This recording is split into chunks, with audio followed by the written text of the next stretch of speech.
Hello everyone and welcome back to another Hard Count podcast, and today I'm going to be giving you guys my best bets against the spread for week 11 of the NFL season.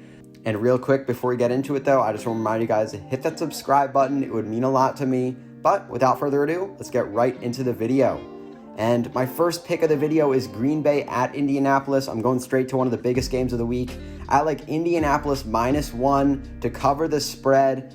This is actually a game that I flipped on. I liked Green Bay a little bit earlier in the week, but now I'm really liking Indianapolis in this one. I think we get a well-rested Indianapolis team. They got some matchup advantages here, and they're going to beat Green Bay and cover the spread. You know, I have my concerns for Green Bay, one of which being, how are they going to play against better defenses in the NFL? They're a 7-2 team though, right? But the one game that they've played against a top 10 defense was Tampa Bay, and we know what happened in that game. They lost 38-10. The offense couldn't get anything going. So I have my concern when they play one of the best defenses in the league, or one of the better defenses in the league, is this offense going to get uncomfortable and out of rhythm. And unfortunately for Green Bay, Indianapolis is a very good defense. They're certainly top 10, arguably top 5. So I think the Colts are going to make Green Bay uncomfortable all day long. They're going to make Aaron Rodgers uncomfortable, make him make some plays he doesn't want to make. And I don't think this Packers offense is going to be able to get much going against this solid Colts defense.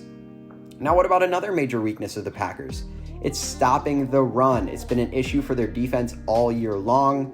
And with teams that can really take advantage of that, they have a trouble slowing them down. And I think the Colts are going to be able to take advantage of this. They've been pretty successful moving on the ball on the ground with their backfield in the past couple of weeks against Baltimore and Tennessee.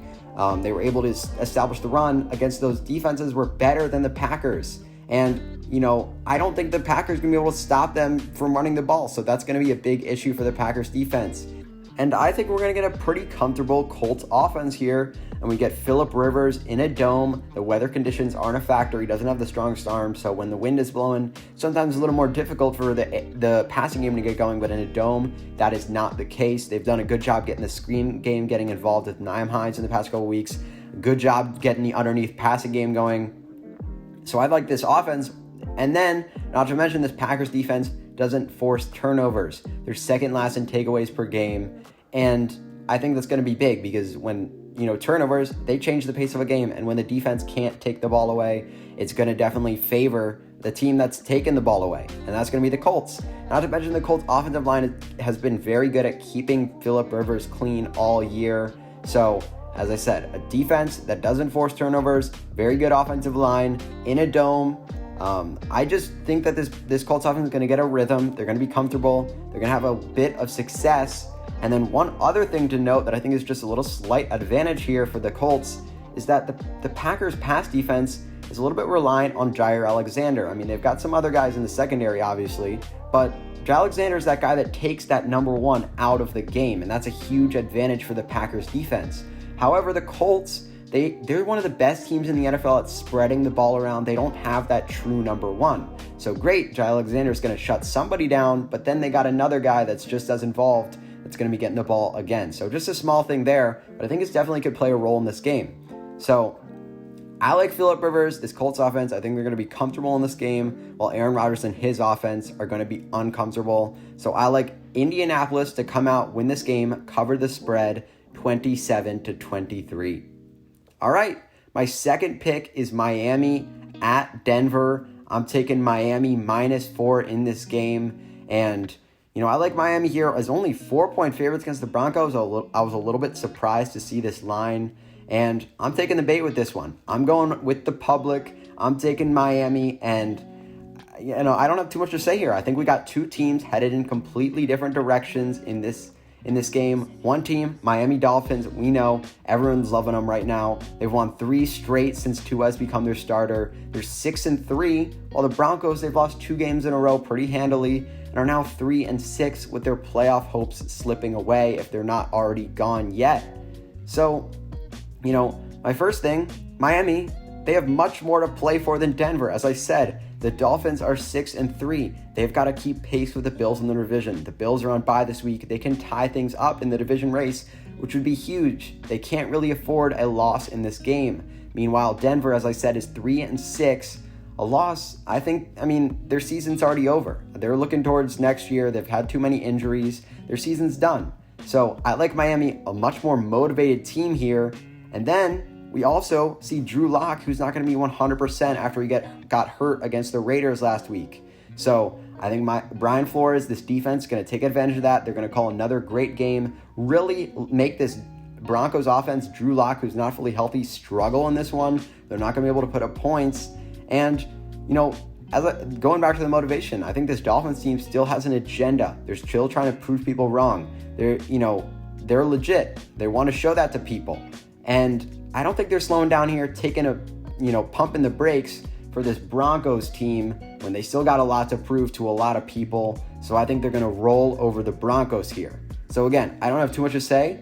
I simply like the Dolphins to win this game by more than 4 points. I think they're a much better team than the Broncos. Much more to play for at this point. So give me Miami to cover the spread 27-20. All right, next and my final pick is Kansas City -7 at Las Vegas. And this is my favorite pick of the week. I was looking at this game for the past week, watching the line move. I especially loved it at 7, 6.5, but it moved up to 8 and 8.5, and I still liked it then. But to my surprise, it's come all the way down back to 7. And I've said this in the past few weeks. I love to take Kansas City against better teams in bigger games and then fade them in less important games against worse teams. And this is a perfect game, a perfect opportunity for me to take Kansas City. It's a huge game for them. And, first of all, Kansas City's off a bye. They got extra rested, extra time to prepare. This is a very good sign. You got Patrick Mahomes and the best team in the NFL, in my opinion, and a coach who's been extremely good off of a bye in his career as a head coach.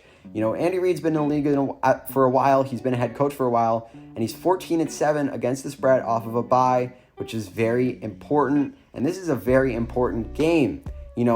This Chiefs team's going to be extra motivated. The Chiefs are 8-1, and who was their only loss to? It was to the Raiders. This is a revenge game for the Chiefs. I think they're going to be extra ready, extra motivated.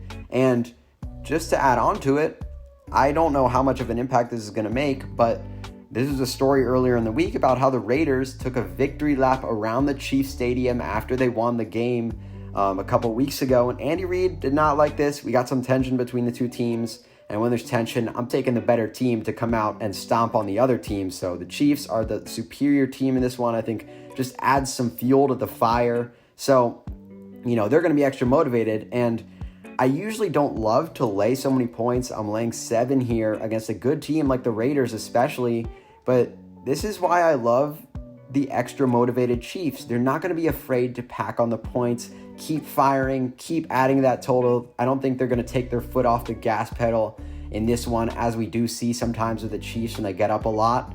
And, and as I said, I think it's going to be a high-scoring game. The 7 points isn't going to matter. It's a very important game for the Chiefs. They want to take control in the AFC, in the division. If they lose it, they can still very much lose the division.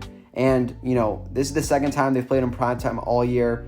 The first one was they embarrassed Baltimore in Baltimore. Kansas City's a big-time team. They love to step up in the big moments. This is a big moment for them. Sunday night football. They're division rivals. They lost to them last time. They're highly motivated. They're off a bye. What else can I say? Give me Kansas City -7 all day. All right. Thank you guys so much for listening. I hope you enjoyed. And yeah, let me know what you think down below. Until next time, though, peace.